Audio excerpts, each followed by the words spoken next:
মানবাধিকার নয় বরং নিপীড়ন বিবেচনায় রেখে সাইবার সুরক্ষা আইন করছে অন্তর্বর্তী সরকার, এমন মন্তব্য করেছেন ভয়েস রিফর্মের সংগঠক শহীদুল আলম। একে ফ্যাসিবাদের আচরণের সঙ্গে তুলনা করেছেন তিনি। এই আইন নিয়ে অসন্তোষ জানিয়েছেন গণমাধ্যম সংস্কার কমিশনের প্রধানও। সকালে ডিআরইউতে এক আলোচনায় এসব কথা বলেন তারা। বিতর্কিত ডিজিটাল নিরাপত্তা আইন বা সাইবার সিকিউরিটি অ্যাক্টকে বাতিল করে সাইবার সুরক্ষা আইন করছে অন্তর্বর্তী সরকার। এ নিয়ে আলোচনার আয়োজন করে ভয়েস ফর রিফর্ম এবং ডিএসএ ভিকটিম নেটওয়ার্ক নামের দুটি সংগঠন। এতে অংশ নিয়ে নিজেদের হয়রানি ও নিপীড়নের অভিজ্ঞতা তুলে ধরেন ভুক্তভোগীরা। পরবর্তী প্রজন্মকে যে আমরা এই আইনটা বেঁধে দিচ্ছি, এই আইনটা একই জিনিস ধারাবাহিকভাবে বয়ে যাচ্ছে, তো এখানে আমাদের স্টপ করা উচিত আমার মনে হয়। আমরা মনে করি যে এই ধরনের আইনেরই দরকার নাই, আপনি প্রয়োজনে আপনার স্পেসিফিক যে ইস্যু ভিত্তিক আইনগুলো সেগুলোর পরিধি বাড়ান, সেগুলোকে আধুনিকায়ন করেন। সাইবার সুরক্ষা আইন নিয়ে অসন্তোষ জানিয়েছেন গণমাধ্যম সংস্কার কমিশনের প্রধান। এই আইন সরকার না নাগরিকের সুরক্ষায় করা হচ্ছে তা নিয়ে প্রশ্ন তোলেন তিনি। যারা রাইটস ডিফেন্ডার্স তারা এসে এমন একটা আইন যদি করেন যেটাতে রাইটস টেকেন অ্যাওয়ে হয়ে যাবে বা তার জন্য হ্যারাস্ট হবে, তাহলে সেটা তো খুবই দুর্ভাগ্যজনক, সেটা তো মেনে নেওয়া যাবে না। আমরা এই দাবিটা খুব জোরালোভাবে ওঠেনি, কিন্তু এই দাবিটা জোরালোভাবে ওঠা উচিত যে ডিজিটাল সিকিউরিটি অ্যাক্ট যেটা 7 দিনের মধ্যে বাতিল হবে বলেছিল, তারপর বহু 7 দিন চলে গেছে, এখনো কেন বাতিল হলো না। এ সময় আলোকচিত্রী শহীদুল আলম মন্তব্য করেন, নানা অপরাধে জড়িত আইনশৃঙ্খলা রক্ষাকারী বাহিনীর সদস্যদের ক্ষমতা বাড়াতে সাইবার সুরক্ষা আইন করা হচ্ছে। এখানে মানবাধিকারের লেন্স কিন্তু ব্যবহার করা হয়নি, জনগণের স্বার্থের লেন্স ব্যবহার করা হয়নি, নিপীড়ন কিভাবে করা যায় সেই লেন্স ব্যবহার করা হয়েছে। জনগণের দাবিতে এই সরকার এসছে, আমরা তো আশা করি তারা জনগণের লেন্স দিয়ে দেখবেন, এবং সেই জিনিস যদি যতক্ষণ না হয় সত্যিকার অর্থে পরিবর্তন হবে না। এখনো যদি ফ্যাসিবাদের লেন্স দিয়ে আমাদের দেখা হয়, সেই লেন্সের মাধ্যমেই যদি আইন তৈরি করা হয় এবং সেই লেন্সের মাধ্যমে দেশ চলে, তাহলে সত্যিকার অর্থে আমরা স্বাধীন হইনি। আলোচকরা অভিযোগ করেন, টেলিফোনে আড়ি পাতার সংস্থা এনটিএমসি বাতিল না করে আরও শক্তিশালী করা হচ্ছে। শাহাদাত স্বপন, ইন্ডিপেন্ডেন্ট নিউজ, ঢাকা। অন্তর্বর্তী সরকার দ্রুত নির্বাচন দিতে চায়। নির্বাচনের রোড ম্যাপ প্রকাশ হলে কেটে যাবে রাজনৈতিক অস্থিরতা, বাড়বে বিনিয়োগ। রাজধানীতে ব্র্যান্ডিং বাংলাদেশ কনফারেন্সে কথা বলেন পররাষ্ট্র উপদেষ্টা তৌহিদ হোসেন। এ সময় বাংলাদেশ ব্যাংকের গভর্নর বলেন, অর্থ পাচার ও দুর্নীতির রোধ হওয়ায় রেমিটেন্স প্রবাহ বেড়েছে। ব্র্যান্ডিং বাংলাদেশ সম্মেলনের আয়োজন করেছে সেন্টার ফর এনআরবি। এতে অংশ নেন পররাষ্ট্র উপদেষ্টা তৌহিদ হোসেন ও বাংলাদেশ ব্যাংকের গভর্নর আহসান এইচ মনসুর। অনুষ্ঠানে গভর্নর জানান, গত 5 মাসে রেমিটেন্স বেড়েছে $3 বিলিয়ন আর রপ্তানি আয় বেড়েছে $2.5 বিলিয়ন। 4 মাসের রিজার্ভ রয়েছে, তাই আতঙ্কিত হওয়ার কিছু নেই বলেও জানান তিনি। প্যানিক হওয়ার কিছু নাই। বাংলাদেশের ফরেন এক্সচেঞ্জ রিজার্ভ এখনো 4 মাসের উপর আছে। আমরা 7 দিন, 10 দিন, 15 দিন আমরা রাখতে পারবো। আমাদেরকে এগ্রিগেটরের কাছ থেকে না কিনলেও চলবে। ওই 10টা এগ্রিগেটরকে ব্যান করে দিলেও আমাদের কিছু আসে যায় না। There are hundreds of others who can transfer money. এ সময় উঠে আসে নির্বাচন প্রসঙ্গ। পররাষ্ট্র উপদেষ্টা জানান, দ্রুতই দেওয়া হবে নির্বাচনী রোডম্যাপ। তখন রাজনৈতিক অস্থিরতা কেটে যাবে, সেই সঙ্গে বাড়বে বিনিয়োগও। রাজনৈতিক একটা অনিশ্চয়তা যখন দেখেন কেউ, তখন সেখানে কিন্তু ইনভেস্ট করতে আসতে চান না সহজে কেউ। কাজে এটা আমাদের জন্য একটা কঠিন কাজ সামনে, এবং আমরা আশা করছি যে খুব তাড়াতাড়ি একটি রোডম্যাপ এসে যাবে। তখন সহজে আস্থা ফিরে আসবে আমাদের যে বিদেশি বিনিয়োগকারীরা আছেন। প্রবাসীদের রাজনৈতিক কর্মকাণ্ডে দেশের ভাবমূর্তি নষ্ট হচ্ছে বলেও মন্তব্য করেন তিনি। আওয়ামী লীগ, বিএনপি এবং জামাত, জাতীয় পার্টি ক্ষেত্র বিশেষে তাদের সমস্ত বিশ্বের শাখা আছে, এবং তারা এই বাংলাদেশের এখানে রাজনীতিতে যেমন এই 2 দল বা 3 দল প্রচন্ড শত্রু ভাবাপন্ন, একই রকম শত্রু ভাবাপন্ন আমাদের এক্সপেক্টেড যারা আছেন তাদের যে এই দলের যে ব্রাঞ্চগুলি আছে সেগুলো ব্যক্তি এবং দল ভিত্তিক হয় আমাদের যে রিয়াকশনগুলো। এটা আমাদের বিরাট ক্ষতি করছে আমাদের ইমেজের ক্ষেত্রে, আমাদের ব্র্যান্ডিং এর ক্ষেত্রে। বাংলাদেশের বিরুদ্ধে ভারতীয় গণমাধ্যমের অপপ্রচারের বিরুদ্ধে প্রবাসীদের সোচ্চার হওয়ার আহ্বান জানান উপদেষ্টা। এই অনিশ্চয়তা থেকে আমরা খুব শীঘ্রই মুক্ত পাবো বলে আমরা আশা করছি। বন ইবনে কামাল, ইন্ডিপেন্ডেন্ট নিউজ, ঢাকা। যুক্তরাষ্ট্রের ন্যাশনাল প্রেয়ার ব্রেকফাস্টে বিএনপির ভারপ্রাপ্ত চেয়ারম্যান তারেক রহমান, মহাসচিব মির্জা ফখরুল ইসলাম আলমগীর এবং স্থায়ী কমিটির সদস্য আমির খসরু মাহমুদ চৌধুরীকে আমন্ত্রণ জানানো হয়েছে। শুক্রবার দেশটির নতুন প্রেসিডেন্ট ডোনাল্ড ট্রাম্পের পক্ষ থেকে তাদের অনুষ্ঠানে যোগ দেওয়ার আমন্ত্রণ জানানো হয়। বিএনপির প্রেস উইংয়ের পক্ষ থেকে আমন্ত্রণের বিষয়ে জানানো হয়েছে। মার্কিন কংগ্রেসের নেতৃত্বে আয়োজিত ন্যাশনাল প্রেয়ার ব্রেকফাস্ট অনুষ্ঠানটি আগামী 5-6 ফেব্রুয়ারি অনুষ্ঠিত হবে। ওয়াশিংটন ডিসিতে অনুষ্ঠান হবে বলে জানিয়েছে বিএনপির প্রেস উইং।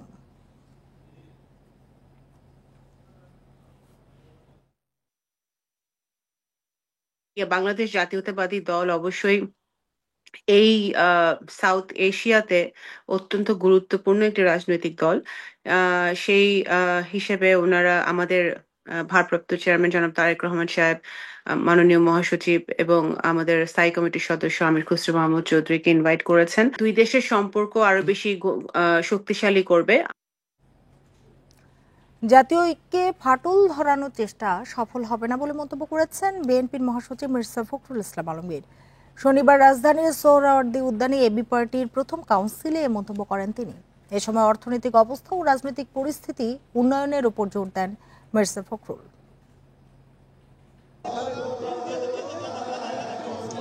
প্রতিষ্ঠার 5 বছর পর প্রথম কাউন্সিল করল আমার বাংলাদেশ পার্টি। কাউন্সিলে মুজিবুর রহমান মঞ্জুকে চেয়ারম্যান ও আসাদুজ্জামান ফুয়াদকে সাধারণ সম্পাদক নির্বাচিত করেন দলের কাউন্সিলররা। ফ্যাসিবাদ বিরোধী আন্দোলনের একটা পর্যায়ে আমি গ্রেফতার হয়েছিলাম। এবি পার্টির কাউন্সিলে যোগ দেন বিভিন্ন রাজনৈতিক দলের নেতারা। এ সময় তারা বিভিন্ন পণ্য ও সেবার উপর ভ্যাট বাড়ানো সহ অন্তর্বর্তী সরকারের বেশ কিছু কাজের সমালোচনা করেন। এত বড় সংকটের মধ্যে একটা সরকারি নির্দেশে যারা 100টা পণ্যের উপরে হঠাৎ করেই ট্যাক্স দিতে পারে, ভ্যাট দিতে পারে, তারা খুবই থিওরি দিয়ে চলে। বিশেষ অতিথির বক্তব্যে বিএনপি মহাসচিব মির্জা ফখরুল ইসলাম আলমগীর বলেন, দেশের অর্থনৈতিক অবস্থা ভালো না, রাজনৈতিক পরিস্থিতিও ভঙ্গুর। এ সময় জাতীয় ঐক্য নষ্টের ষড়যন্ত্র চলছে বলেও অভিযোগ করেন তিনি। এখানে আমাদের কোনো বিভেদ নেই, কিন্তু দুর্ভাগ্যক্রমে আমাদের দেশের কিছু মানুষ তারা আজকে বিভিন্নভাবে এই ঐক্যে তারা কিছু ফাটল ধরানোর চেষ্টা করছেন। আমি জানি সেই চেষ্টা সফল হবে না। আমরা অবশ্যই সম্মিলিতভাবে ঐক্যবদ্ধভাবে আমাদের যে লক্ষ্য, সেই লক্ষ্যে আমরা পৌঁছতে সক্ষম হব। নির্বাচন ও সংস্কার নিয়ে ভুল ব্যাখ্যা দেয়া হচ্ছে বলেও মন্তব্য করেন বিএনপির মহাসচিব। Jahanara Parvin, independent news, Dhaka. সংখ্যালঘুদের ওপর হামলা বেশিরভাগ ক্ষেত্রে সাম্প্রদায়িক নয়, বরং রাজনৈতিক উদ্দেশ্য প্রণোদিত ছিল। প্রধান উপদেষ্টার প্রেস উইং থেকে তথ্য জানানো হয়েছে। শনিবার প্রেস উইং থেকে জানানো হয়, হিন্দু, বৌদ্ধ, খ্রিস্টান ঐক্য পরিষদের দাবি অনুযায়ী 4 আগস্টের পর থেকে সংখ্যালঘুদের উপর হামলার অভিযোগের তালিকা সংগ্রহ করেছে পুলিশ। এরই মধ্যে 1769টি অভিযোগের মধ্যে 62টি মামলা নথিভুক্ত করা হয়েছে। প্রাথমিক তদন্তের ভিত্তিতে 35 জনকে গ্রেপ্তারও করা হয়েছে। পুলিশের তদন্তে দেখা গেছে 1234টি ঘটনা রাজনৈতিক প্রকৃতির এবং 20টি ঘটনা সাম্প্রদায়িক। এছাড়া কমপক্ষে 161টি দাবি অসত্য বলেও তথ্য পাওয়া গেছে। হিন্দু, বৌদ্ধ, খ্রিস্টান ঐক্য পরিষদের দাবি ও এর বাইরের ঘটনা সব মিলিয়ে 4 আগস্ট থেকে 4 জানুয়ারি পর্যন্ত সাম্প্রদায়িক হামলার অভিযোগে মোট 115টি মামলা নথিভুক্ত হয়েছে।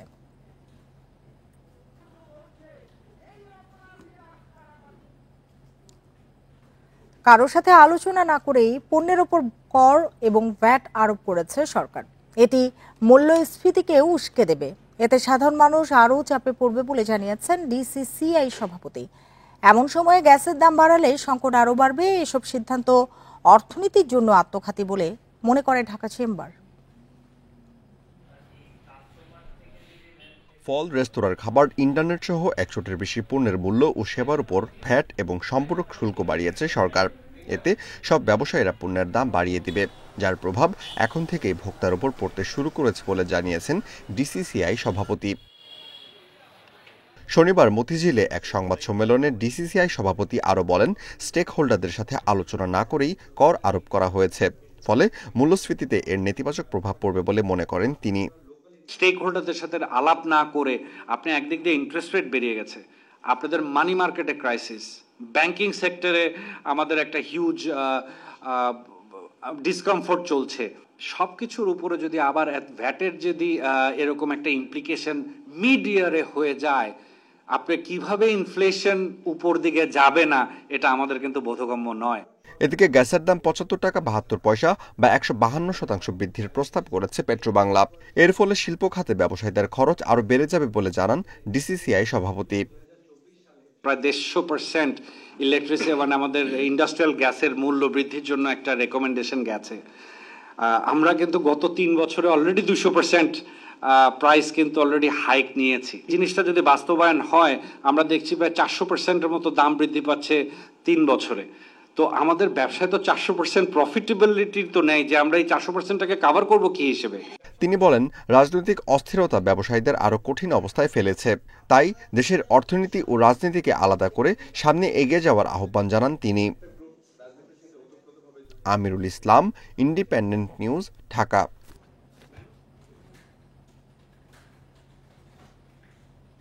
টিসিবি ট্রাক সেল কর্মসূচি বন্ধ এবং শতাধিক পণ্য ও সেবার শুল্ক বৃদ্ধির সিদ্ধান্তের নিন্দা জানিয়েছে জাতীয় নাগরিক কমিটি ও নাগরিক ঐক্য। রাজধানীতে প্রতিবাদে মানববন্ধন ও সংবাদ সম্মেলন করে এ নিন্দা জানায় তারা। এসব কর্মসূচিতে শুল্ক বৃদ্ধির অধ্যাদেশ প্রত্যাহার এবং টিসিবি ট্রাক সেল কর্মসূচি চালুর দাবি জানানো হয়। সম্প্রতি সব ধরনের নিত্যপণ্যের দাম বাড়লেও সেই তুলনায় আয় বাড়েনি মানুষের। এরই মধ্যে টিসিবির ট্রাক সেল কর্মসূচি বন্ধ করে দেওয়া হয়। শতাধিক পণ্য ও সেবায় শুল্ক বাড়ানোর সিদ্ধান্ত কার্যকর করে সরকার। এতে উদ্বিগ্ন সাধারণ মানুষ, বিশেষ করে শঙ্কায় নিম্ন আয়ের ও মধ্যবিত্ত মানুষ। সরকারের এমন সিদ্ধান্তের প্রতিবাদে শনিবার সকালে জাতীয় প্রেস ক্লাবের সামনে মানববন্ধন করে নাগরিক ঐক্য। এ সময় মাহমুদুর রহমান মান্না বলেন, জনগণের পাশে না দাঁড়ালে কাউকে ছাড় দেওয়া হবে না। কার্ড বাতিল করা, টিসিবির ট্রাক সার্ভিস বন্ধ করা, এগুলো সম্পর্কে নতুন করে ভেবে সিদ্ধান্ত নেন। না হলে যদি মনে করে আপনাদের ইচ্ছা মতো IMF এর কথা মতো ওয়ার্ল্ড ব্যাংকের পরামর্শ মতো দেশ চালাবেন, তাহলে জেনে রাখেন তার বিরুদ্ধে বাংলার আপামর দরিদ্র সাধারণ মানুষ আন্দোলনে নামতে বাধ্য হবে। একই ইস্যুতে নিন্দা জানিয়ে বাংলা মোটরে নিজ কার্যালয়ে সংবাদ সম্মেলন করে জাতীয় নাগরিক কমিটি। সরকার এমন সিদ্ধান্ত নিতে পারে। এ সময় দলটির সদস্য সচিব বলেন, ভ্যাট শুল্ক বৃদ্ধির কারণে মূল্যস্ফীতি বাড়বে। অবিলম্বে টিসিবির ট্রাক সেল কর্মসূচি চালুরও দাবি জানান তিনি। রাষ্ট্রের কাছ থেকে ন্যূনতম যে অধিকার, তাও ট্রাক সেল বন্ধ করার ঘোষণার মাধ্যমে কেড়ে নেওয়া হয়েছে। আমরা কল্পনা করতে পারি না জনগণের প্রতি কতটা দায়হীন অনুভব করলে সরকার এমন সিদ্ধান্ত নিতে পারে। অবিলম্বে ভ্যাট ও সম্পূরক শুল্ক অধ্যাদেশ প্রত্যাহার করতে হবে ও টিসিবি ট্রাক সেল এই মুহূর্তে চালু করতে হবে। জনগণের ভোগান্তি হয় এমন কোনো কাজ না করতে সরকারকে হুঁশিয়ারি দেয় নাগরিক কমিটি। অবশ্যই সে চ্যালেঞ্জ গ্রহণ করতে হবে। আনোয়ার সাদাত নূর, ইন্ডিপেন্ডেন্ট নিউজ, ঢাকা। চট্টগ্রামে বৈষম্য বিরোধী ছাত্র আন্দোলনের নেতাদের উপর হামলার অভিযোগ উঠেছে। তবে পুলিশ জানিয়েছে ছাত্রদের দুই পক্ষের মধ্যে বাকবিতণ্ডা হয়েছে।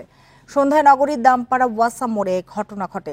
চট্টগ্রাম শাখা সমন্বয়ক রিজাউর রহমান জানান, স্থানীয় নেতারা কেন্দ্রীয় নেতা আব্দুল হান্নান মাসুদের কাছে নানা প্রশ্নের জবাব চান, কিন্তু তিনি কোনো প্রশ্নের উত্তর দেননি। পরে ছাত্রদের একটি পক্ষ এসে তাদের উপর হামলা চালায়। এতে অন্তত 4 জন আহত হন বলে দাবি তার। এদিকে খুলশী থানার ভারপ্রাপ্ত কর্মকর্তা মুজিবুর রহমান জানান, সন্ধ্যায় দামপাড়া এলাকায় নিজেদের মধ্যে আলোচনা চলাকালীন দুই পক্ষের মধ্যে বাকবিতণ্ডা হয়েছে। ঘটনার সময় বহিরাগত কেউ ছিল না বলেও দাবি তার।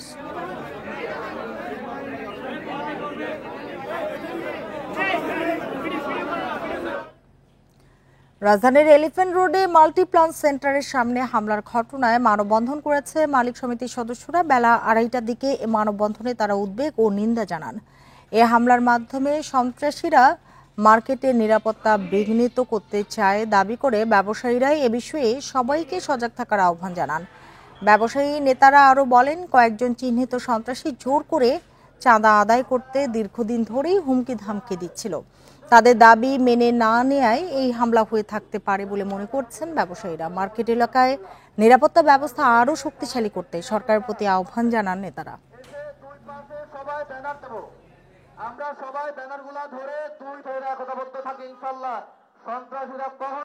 আমাদের দুজন ব্যবসায়ীর উপর কিছু সন্ত্রাসী খুব ধারালো অস্ত্র দিয়ে আঘাত করেছে। একজন হচ্ছে ওয়াহিদুল হাসান দীপু, আর একজন হচ্ছে যে এহতেশামুল হক। প্রত্যেকটাই মাংকি ক্যাপ আছে না, মাংকি ক্যাপ পরা, চেনার উপায় নেই।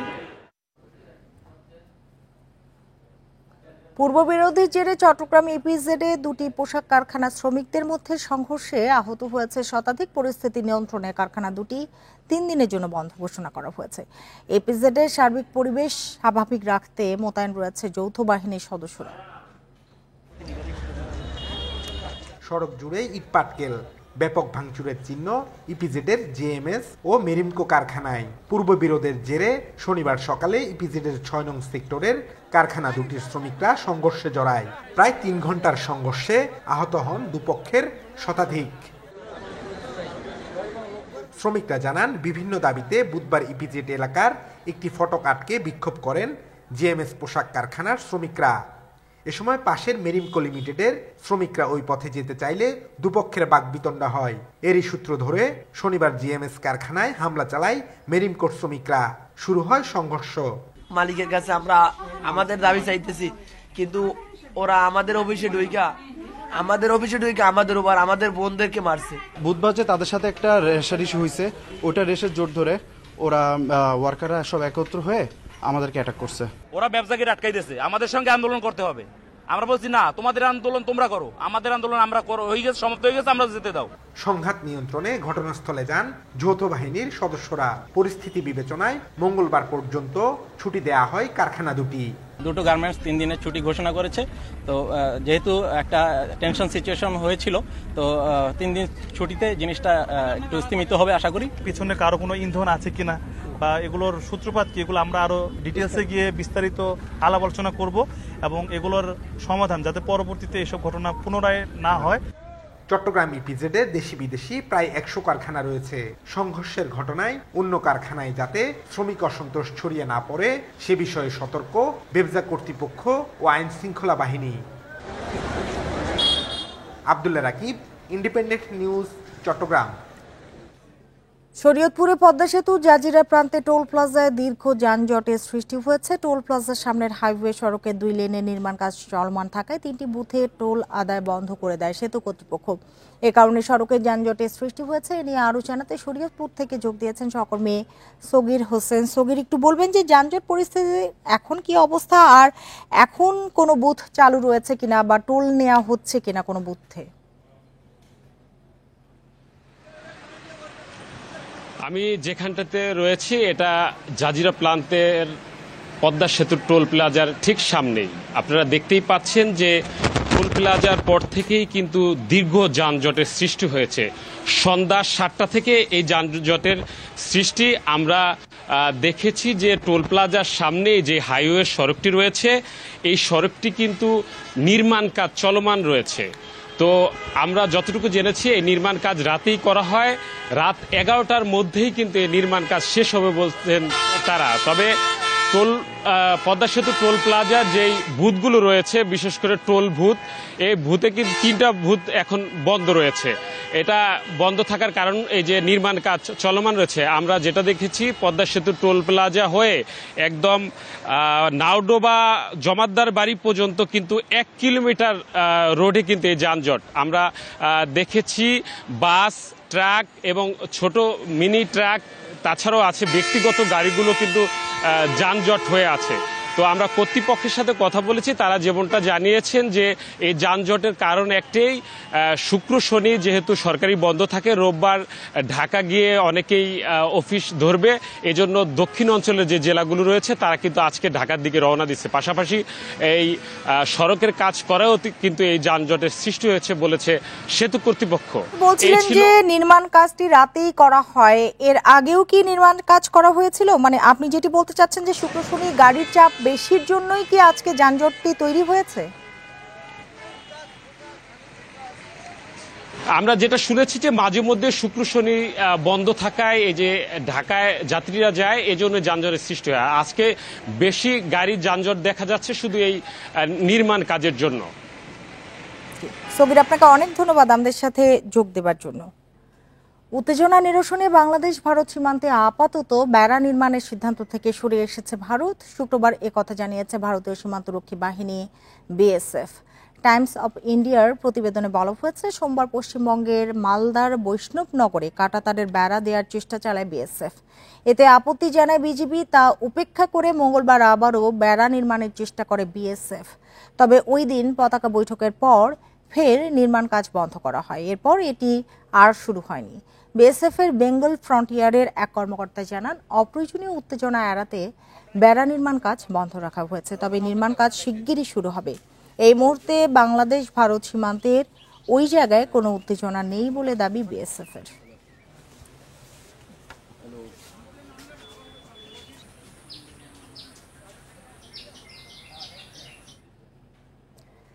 এ নিয়ে আরো জানাতে পশ্চিমবঙ্গ থেকে আমাদের সাথে যোগ দিয়েছেন সহকর্মী দেবপ্রসাদ অধিকারী। দেবপ্রসাদ, ভারতের সীমান্তরক্ষী বাহিনী বিএসএফ আপাতত সীমান্তে বেড়া নির্মাণ থেকে সরে এসেছে, কিন্তু এটি তো সাময়িক। আপনার কাছে কি তথ্য রয়েছে? দেখুন, আমার কাছে যে তথ্য রয়েছে, বিএসএফ এই মুহূর্তে অর্থাৎ এতে যে বালুরঘাটে যে নির্মাণের কাজ করছিল, অর্থাৎ কাঁটাতারের বেড়া নির্মাণের কাজ করেছিল, বালুরঘাটেও কিন্তু আজকের সমস্যা হয়েছে। বিএসএফ এর যেটা দাবি করছেন যে ওখানে বিজেপি বাধা দেওয়ার কারণে সেখানে বালুরঘাটেও কিন্তু সীমান্তে কাজ করতে পারেননি। অন্যদিকে মালদায় যে সীমান্তে যে কাজ বেড়ার কাজ চলছিল সেটাও কিন্তু বন্ধ রয়েছে। বিএসএফ এর যেটা দাবি যে এই মুহূর্তে বাংলাদেশ অর্থাৎ বাংলাদেশ বর্ডার গার্ড যে তাদেরকে বারবার সীমান্তে যে কাঁটাতারের বেড়া তৈরি করার কথা রয়েছে, সেই কাঁটা যখনই তৈরি করতে যাচ্ছে তখনই বাধা দিচ্ছে। আজও কিন্তু বালুরঘাটের আজকের অর্থাৎ দক্ষিণ দিনাজপুরের বালুরঘাটেও কিন্তু এই কাঁটাতারের বেড়া যখন দিতে যায় তখন তাদের দাবি, বিএসএফ এর দাবি, সেখানে তাদেরকেও বাধা দেওয়া হয় এবং বালুরঘাটেও কিন্তু কাজ বন্ধ হয়ে যায়। বিএসএফ যেটা দাবি করছেন যে বিএসএফ এর সঙ্গে বিজেপির একটা বৈঠক হয়েছে পেট্রাপোল সীমান্তে, আপনি জানেন 9 তারিখে। প্রায় ভারত বাংলাদেশ সীমান্তে 2200 কিলোমিটারের বেশি কিন্তু এই সীমান্তবর্তী এলাকা রয়েছে, যেখানে তার মধ্যে অধিকাংশ জায়গায় বিএসএফ দাবি করছে যে এখনো পর্যন্ত কাঁটাতারে বেড়া দেওয়া সম্পন্ন হয়নি। তো বিএসএফ এর যেটা এই মুহূর্তে দাবি, অর্থাৎ তারা যেটা বলতে চাইছেন যে বিজিবি অর্থাৎ বাংলাদেশ বর্ডার সিকিউরিটি ফোর্স যারা রয়েছেন তাদের বাধা দেওয়ার কারণেই তারা এই যে সীমান্তে কাঁটাতারের যে বেড়া দেওয়ার কাজ সেটা সম্পন্ন করতে পারছে না। কিন্তু একটা জিনিস আপনাকে বলে রাখি, কারণ এখানে বিজেপি নেতৃত্ব যারা তারা দাবি করছেন যে বাংলাদেশ থেকে বারবার অনুপ্রবেশকারীরা, যেহেতু তারের বেড়া নেই, সেই কারণে বারবার অনুপ্রবেশকারীরা ভারতে ঢুকে পড়ছে, পশ্চিমবাংলায় ঢুকে পড়ছে, যার কারণে দীর্ঘদিন ধরে কিন্তু এ নিয়ে পশ্চিমবাংলার রাজনীতি বেশ কিছুটা উত্তাল। এবং সেখানে তারা দাবি করছেন, ছোট করে জানতে চাই, বিএসএফ দাবি করছে যে সীমান্তে কোনো উত্তেজনা নেই, আসলে কি তাই কিনা? দেখুন, সীমান্তে উত্তেজনা বলতে মালদায় যে ঘটনা ছিল, মালদার যেখানে কাঁটাতারে বেড়া দিচ্ছিল সেখানে বিএসএফ দাবি করছে যে এই মুহূর্তে কোনো উত্তেজনা নেই, কিন্তু আপাতত তারা সাময়িকভাবে কাজ বন্ধ রেখেছেন। অন্যদিকে দিনাজপুরের দক্ষিণ দিনাজপুরের যে বালুরঘাটে যে কাজ শুরু হয়েছিল সেখানেও কিন্তু আপাতত বন্ধ রয়েছে, তারা দাবি করছেন বিএসএফ, কারণ হচ্ছে সেখানেও border guard Bangladesh border guard সেখানেও বাধা দিয়েছেন বলে সেখানেও কাজ বন্ধ রয়েছে। কিন্তু বালুরঘাটেও কিন্তু এই মুহূর্তে বিএসএফ দাবি করছে যেহেতু আপাতত বেড়া নির্মাণ হচ্ছে না তাই সীমান্তেও আসলে উত্তেজনা নেই। দেবপ্রসাদ, আপনাকে অনেক ধন্যবাদ আমাদের সাথে যোগ দেওয়ার জন্য। এতক্ষণ সাথে থাকার জন্য ধন্যবাদ সবাই।